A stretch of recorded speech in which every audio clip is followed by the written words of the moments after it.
Eh bien, en pensant aujourd'hui très fort à Nino et Adèle, j'avais pensé aussi leur lire une histoire. Et en plus, ce matin, j'ai fait un super bon gâteau aux pommes. Et donc, ça m'a donné envie de leur lire Le temps des pommes. Je ne me rappelle pas si je leur ai déjà lu cette histoire que j'aime beaucoup. Et même, je pense que si Aurélio a envie de l'écouter, il a le droit aussi, bien sûr. J'avais déjà enregistré un compte de J'aime lire pour Alban et Anna. Et puis je trouve ça sympa. Bon, j'arrive pas trop bien à lire une webcam. Mais voilà, c'est avec tout mon cœur et tous mes sentiments et toute mon émotion que je pense très fort à vous. Donc même si c'est pas formidable, voilà, j'avais envie de vous lire des histoires. Et ça s'appelle donc cette histoire, Le temps des pommes.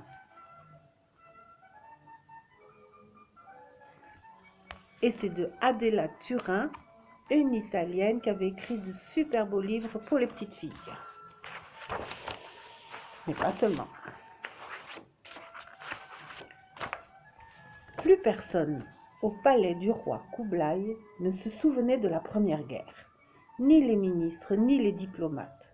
Les généraux, les sergents et les lieutenants ne s'en souvenaient pas davantage, car après la Première Guerre, il y en avait eu 20 autres et la 21e durait encore. Plus personne ne se souvenait du temps où poussaient des pêches et des radis, où des moineaux chantaient, où des draps séchaient sur l'herbe. Le roi Kublai, lui, faisait des plans, enthousiaste pour la prochaine guerre. Il ne restera pas un arbre, pas un brin d'herbe, pas un moineau, annonçait-il. Nous avons l'arme définitive, le rayon fatal, le canon dévastateur. Généraux et stratèges applaudissaient avec enthousiasme. Vindicatif et hargneux, le roi Kublai était considéré comme un grand monarque et avait été décoré du titre de père de la patrie.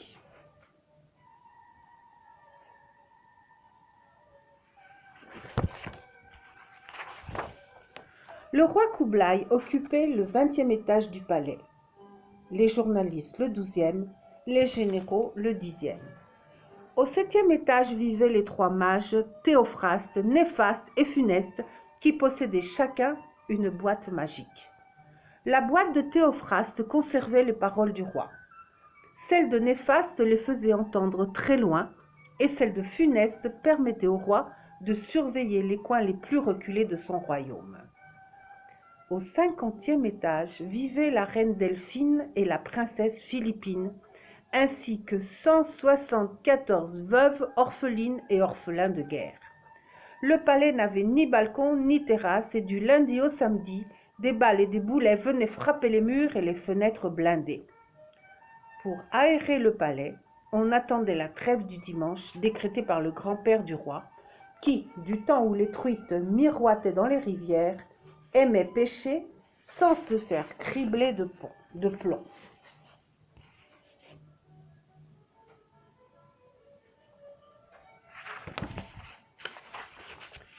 La reine Delphine était triste, la princesse Philippine mélancolique.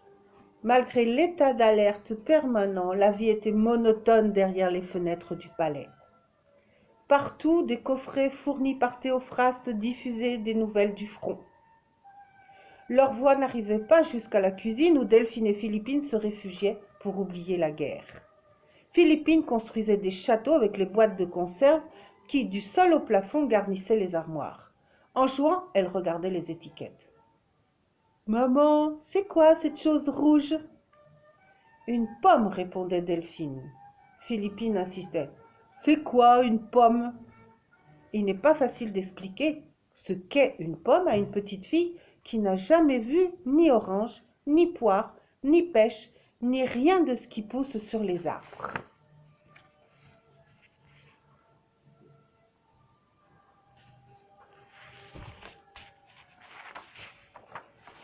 À heure fixe, on disposait sur l'immense table de la salle à manger des assiettes toujours garnies d'une tranche de jambon décoloré, d'une montagne de petits pois verts foncés et d'un triangle de fromage enveloppées de papier argenté.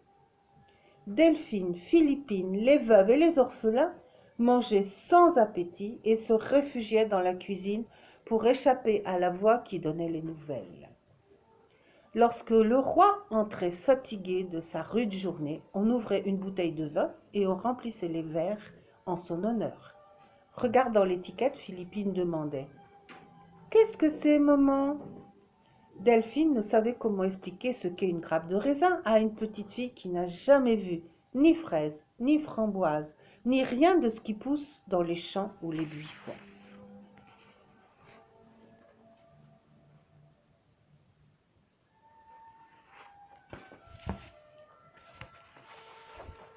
Après le repas, le roi racontait sa journée de guerre à la reine qui l'écoutait, affligée et un peu distraite.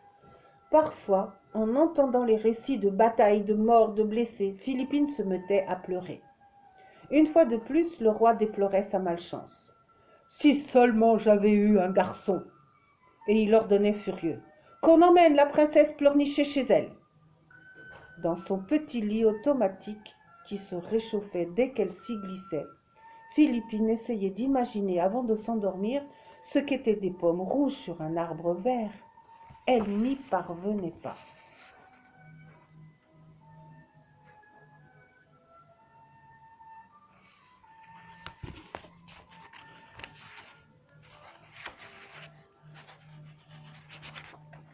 Le dimanche, c'était la trêve. Le roi restait au 50e étage, vêtu d'une élégante robe de chambre et chaussé de pantoufles en crocodile. Philippine jouait avec ses seuls jouets de petits soldats en plastique. « Papa, c'est quoi un crocodile ?» Le roi Kublai grommelait. « Tais-toi, tu m'ennuies !» Il était incapable d'expliquer ce qu'est un crocodile à une petite fille qui n'avait jamais vu un lézard ni un gecko. Grâce au coffret de Théophraste, le roi écoutait, le dimanche, ses discours de la semaine. Dans la cuisine, Delphine et Philippine enfilaient des perles et la reine essayait d'expliquer à sa fille ce qu'étaient les perles et les coraux. Mais Philippine n'avait jamais rien vu de ce qui vit dans l'eau. Le dernier poisson rouge était mort avant sa naissance.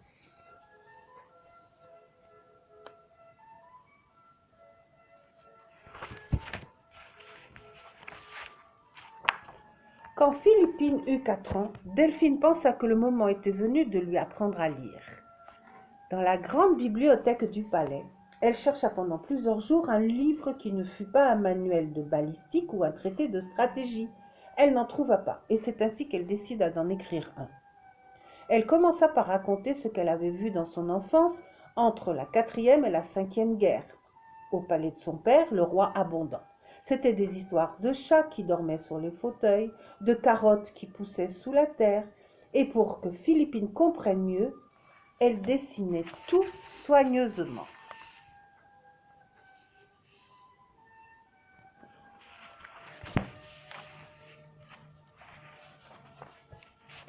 Voilà à quoi ressemblait le livre que était en train de dessiner la maman.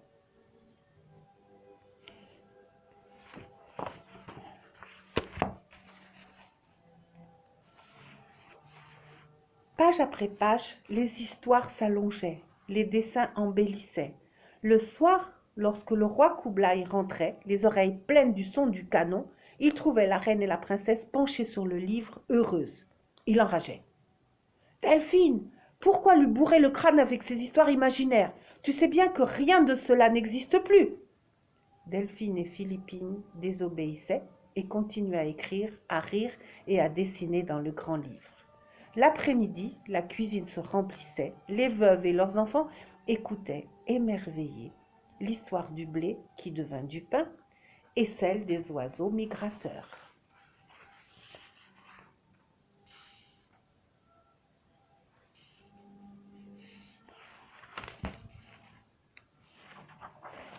Peu à peu, le 50e étage devint moins triste. Le livre grossissait, les enfants apprenaient à lire. Le roi Kublai était chaque jour plus mécontent. Il hurlait. « Je vais brûler ce maudit livre plein d'idioties !» Un soir pourtant, il arriva de bonne humeur. Une nouvelle guerre avait éclaté qui promettait d'être longue et meurtrière. Il n'était donc pas question de saper le moral des soldats avec le spectacle d'une princesse peureuse et d'une reine qui amusait les veuves et les orphelins avec de stupides histoires. Il décida que tout ce petit monde devait quitter le palais pour aller loin des champs de bataille au château de son beau-père. La nouvelle fut accueillie avec joie. Delphine, Philippine et les enfants se préparèrent au voyage.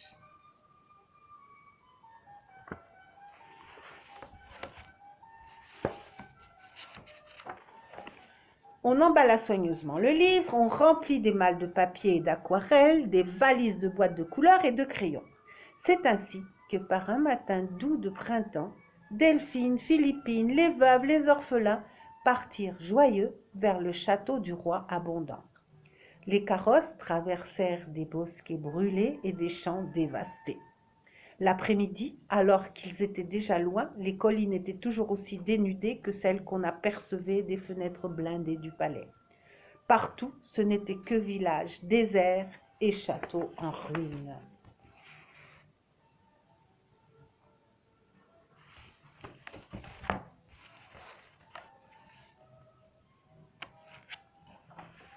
Au crépuscule, fatigués, ils arrêtèrent les carrosses devant un château à l'abandon. Hormis les murs d'enceinte, tout était pourtant en bon état. Il y avait beaucoup de lits et de chambres, une cheminée, des bûches et des fagots, une cuisine avec des fourneaux et des casseroles, un cellier plein de fromage, de sacs de farine et de pommes de terre. Dans le jardin, planté d'arbres fruitiers, volaient des papillons et des oiseaux, poussaient des trèfles et des violettes, et on y trouvait un bassin avec des poissons et des grenouilles.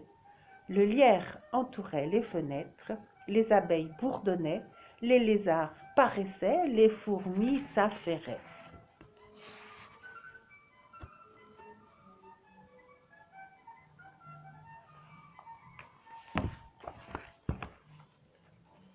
Le lendemain matin, ils décidèrent de passer une journée dans le château avant de reprendre la route.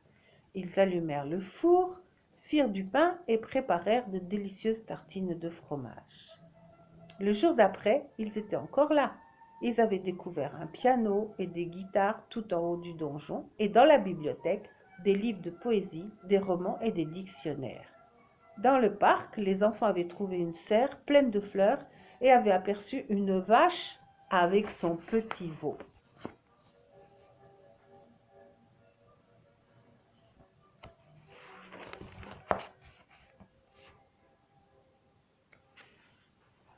Et le jour qui suivit, le lendemain, ils ne partirent pas non plus.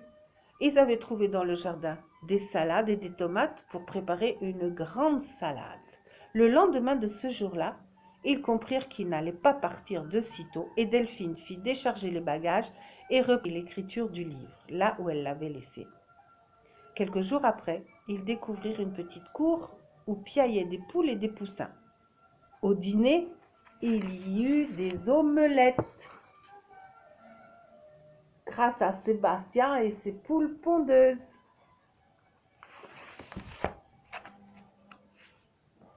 Pendant quelques mois ou quelques années, ils entendirent encore lointains et affaiblis les bruits de la guerre. Le soir, lorsqu'ils chantaient sur la terrasse, ils apercevaient les lueurs d'explosions lointaines.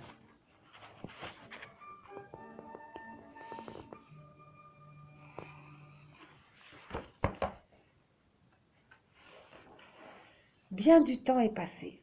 Il y a maintenant autour du château un village animé. De rares historiens connaissent le roi Kublai, mais tous parlent de la reine Delphine et de son livre illustré. On le montre encore aux enfants en tournant délicatement les pages jaunies. La petite fille de Delphine édite des livres. Dans l'un de ceux-ci, nous avons trouvé l'histoire de la princesse qui n'avait jamais vu de pommes.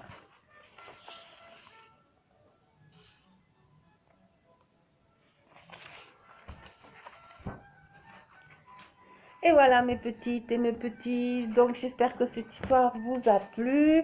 Elle a un petit peu une relation avec la réalité actuelle, mais on aura des jours meilleurs, ça c'est bien sûr. Je vous embrasse très très fort et peut-être que je vais chercher une nouvelle histoire pour dans quelques jours. Gros gros gros bisous.